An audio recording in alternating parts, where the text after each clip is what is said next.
Learners कैसे हैं आप? तो उम्मीद है कि अच्छे होंगे। तो आपका एक बार फिर से स्वागत है हमारे जो टीचिंग एप्टीट्यूड की यूनिट है ऑल पीवाईक्यू सीरीज वाली, जिसमें हम हर एक वीडियो में 10 क्वेश्चंस करते हैं। अ, अभी तक हमने टीचिंग एप्टीट्यूड के 300 क्वेश्चंस कर लिए हैं। तो आज की इस वीडियो में हम 10 मोर क्वेश्चंस करेंगे। और अगर हमारे चैनल पर नए हैं तो मैं आपको बता दूं कि हम टीचिंग एप्टीट्यूड के साथ साथ रिसर्च एप्टीट्यूड, जिसके हमने 350 क्वेश्चन अब तक कर लिए हैं, और ICT people environment and development के अलावा हम कम्युनिकेशन और जो मैथमेटिकल रीजनिंग की यूनिट है उसके प्रीवियस ईयर क्वेश्चंस कर रहे हैं यहाँ पर। 2004 से लेकर के 2026 तक जितने भी UGC net JRF paper one के क्वेश्चंस आए हुए हैं, वो सारे के सारे क्वेश्चंस आप हमारे चैनल पर प्रैक्टिस कर सकते हैं। तो अभी धीरे धीरे हम क्वेश्चंस की वीडियो बना रहे हैं। तो जैसे जैसे वीडियो बनती जाएगी हम अपलोड कर देंगे। तो आप चैनल को सब्सक्राइब कर लें ताकि जब भी हम वीडियो अपलोड करें आपको नोटिफिकेशन मिल जाए। तो देखते हैं हमारा पहला क्वेश्चन क्या है। Which among the following is a cognitive characteristics of learner.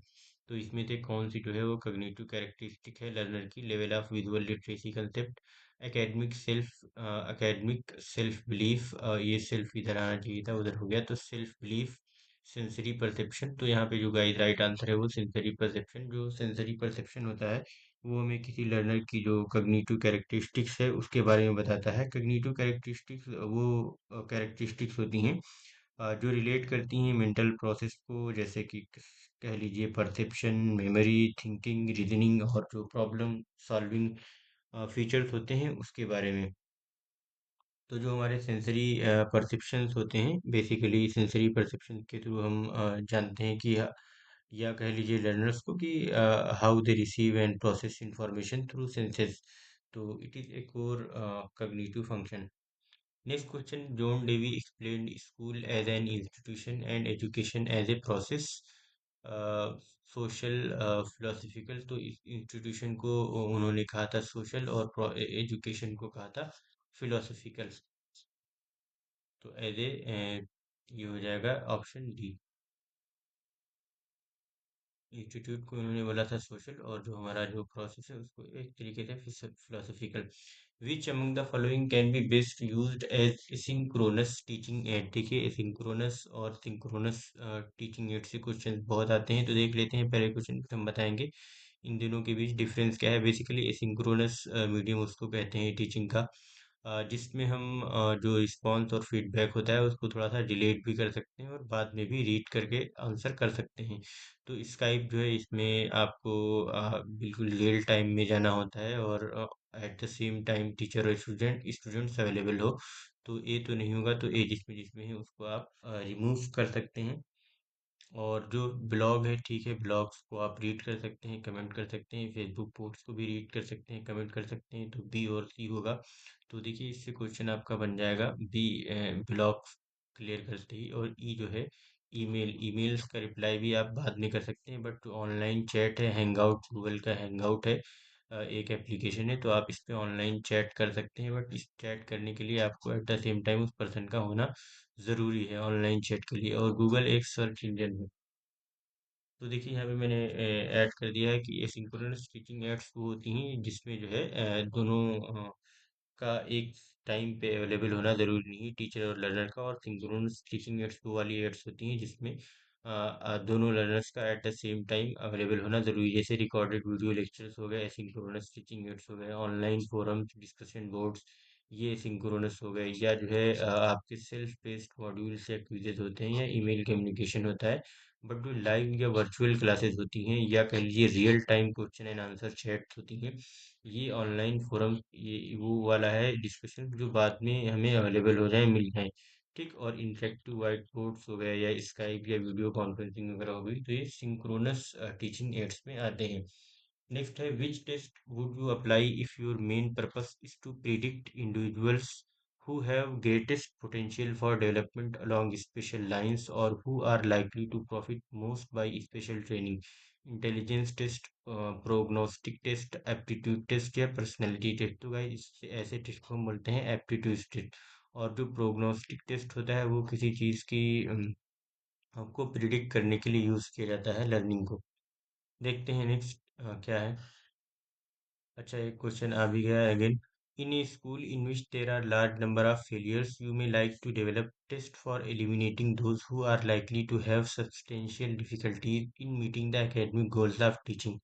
For this, you need to develop tests which should be able to predict individuals' ability or readiness to undertake the study of a school subject successfully. What is the name of such test? Previous question में बता चुके थे कि क्या है, achievement test, attitude test, prognostic test या analytical test. तो ऐसे टेस्ट को हम बोलेंगे प्रोग्नोस्टिक टेस्ट। देखिए, जो प्रोग्नोस्टिक टेस्ट होते हैं are design to predict future academic performance and identify learners who are likely to face difficulties in achieving instructional goals। बाकी जो ये वाले टेस्ट हैं उसकी भी डिफिनेशन हमने दे रखी है, आप देख लेना। तो जो प्रोग्नोस्टिक टेस्ट होते हैं, they help schools take early remedial या सपोर्ट मेजर्स। बाकी जो अचीवमेंट टेस्ट है, जैसे बता ही देता हूँ, measure what has already been learn. और जो एटीट्यूड टेस्ट है, मेजर फीलिंग, इंटरेस्ट या डिस्पोजिशंस।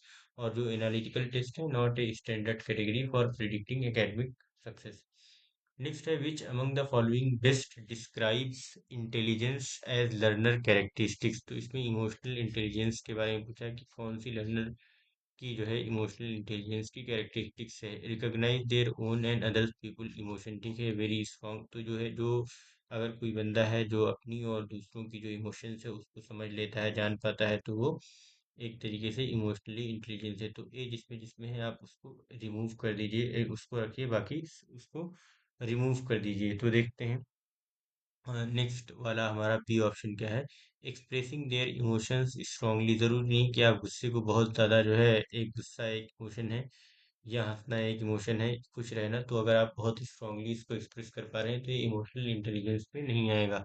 Use emotional information to guide thinking and behaviour. जैसे अगर आप अपनी जो इमोशनल इंफॉर्मेशन है उसको यूज करते हैं गाइड करने के लिए, थिंक करने के लिए, अपने बिहेवियर को ठीक करने के लिए, तो वो आप इमोशनल इंटेलिजेंस का एक कैरेक्टरिस्टिक्स होगा। Good observation, scientific thinking and deductive reasoning. देखिए, इसका कोई लेना देना नहीं है इमोशनल इंटेलिजेंस से। ये एक तरीके की पर्सनल इंटेलिजेंस या कह लीजिए कि माइंड की इंटेलिजेंस है, या एक तरीके से कग्निटिव इंटेलिजेंस हो जाएगी। Adjusting emotions to adapt environment, ठीक है, ये होगा कि आप जो है इमोशंस को जो है एडजस्ट कर पाए एनवायरनमेंट्स को अडेप्ट करने के लिए। तो ए सी, तो ए सी को रिकॉग्नाइज करते ही आपका क्वेश्चन बन गया था A C. And being creative and open to diverse view points. तो ये बंदा जो क्रिएटिव हो और ओपन हो अलग अलग व्यू पॉइंट्स को देखने के लिए, बट वो गुस्से वाला भी हो सकता है और जरूरी नहीं कि वो दूसरों की इमोशंस को भी समझता हो अच्छा। नेक्स्ट है, अकॉर्डिंग टू जीन पियाजे there are how that dash stages of cognitive development 4 8 2 6। तो जीन पियाजे के अकॉर्डिंग 4 स्टेजेस ऑफ डेवलपमेंट है, हम डिस्कस कर चुके हैं प्रीवियस क्वेश्चन में। फर्स्ट स्टेज ऑफ डेवलपमेंट इसमें है वो सेंसरी मोटर है वाली स्टेज है, जो 0 से 2 इयर्स तक बच्चों के बीच होती है। Learning through senses and motor actions, object permanence develop.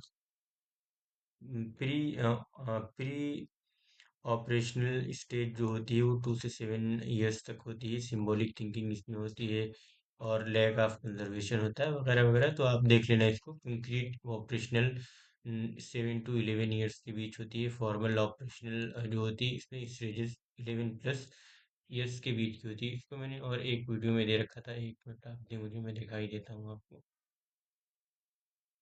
1 second ना।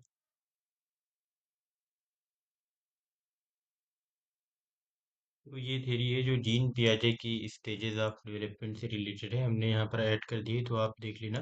तो जो फर्स्ट स्टेज है, इन्होंने यहाँ पर जो ये हमने यहाँ पे कर रखा था, सॉरी, ये जीन पियाजे की 4 स्टेज है जिसमें कुछ स्पेलिंग मिस्टेक्स वगैरह हैं, तो इसको आप इग्नोर करके ये वाला देखिए।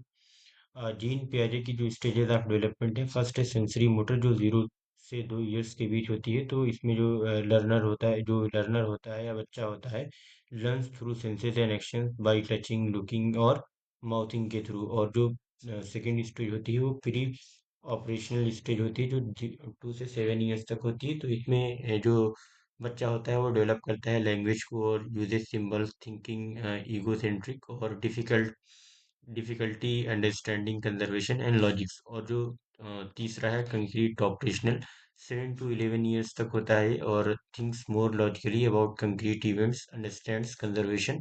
और जो फोर्थ है फॉर्मल ऑपरेशनल, जो सबसे हाईएस्ट है, जो एडोलेसेंस के एज तक होता है, 12 प्लस ईयर्स टू एडोलेसेंस या एडल्टहुड तक, जो 18-19 साल तक चलती है। तो इट डेवलप्स एब्स्ट्रैक्ट आइडियाज या हाइपोथेटिकल थिंकिंग। तो कई बार एग्जाम में पूछ लेता है कि जो बच्चा है वो एब्स्ट्रैक्ट आइडियाज या हाइपोथेटिकल थिंकिंग किस स्टेज में स्टार्ट करता है, तो फॉर्मल ऑपरेशनल स्टेज में स्टार्ट करता है, ठीक है। और लॉजिकली किसमें सोचना शुरू करता है वो कंक्रीट लेवल पर। और लैंग्वेज किसमें डेवलप होती है, प्री ऑपरेशनल में। और जो सेंसरी मोटर में हो वो सेंसेस के थ्रू बस सीखता है, ये जो उसके एक्शंस होते हैं टचिंग के, लिकिंग के या माउथिंग के। तो देखते हैं नेक्स्ट क्वेश्चन क्या है हमारा। The goal of formative assessment is to promote student to next level, monitor student learning to provide ongoing feedback, compare students learning against a standard और benchmark, form a group of students on the basis of their learning. तो इसका right answer है monitor student learning to provide ongoing feedback. Next question है आपका, in teaching learning context context, result of an evaluation are useful to teachers in various ways. Which among following is most important for teachers? ठीक है।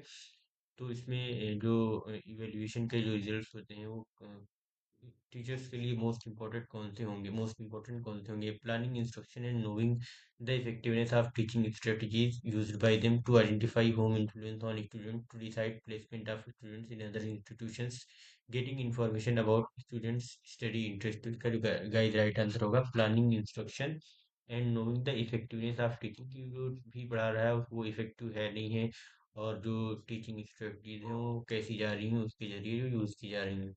Next है construction of thought process which includes remembering, problem solving and decision making is called, क्या कहलाती है? Psychology, andrology, pedagogy या cognitive development? तो हम उसको बोलते हैं कॉग्निटिव डेवलपमेंट। एंड्रोलॉजी से लर्नर सेंटर्ड होती है और पेडागोजी जो है टीचर सेंटर्ड होती है, टीचर सेंटर्ड होती है और ये लर्नर सेंटर्ड होती है। तो thank you very much guys, like करें, शेयर करें, सब्सक्राइब करें, कमेंट करके बताएं आपको वीडियो कैसी मिली। तब तक के लिए बाय, मिलते हैं नेक्स्ट वीडियो में।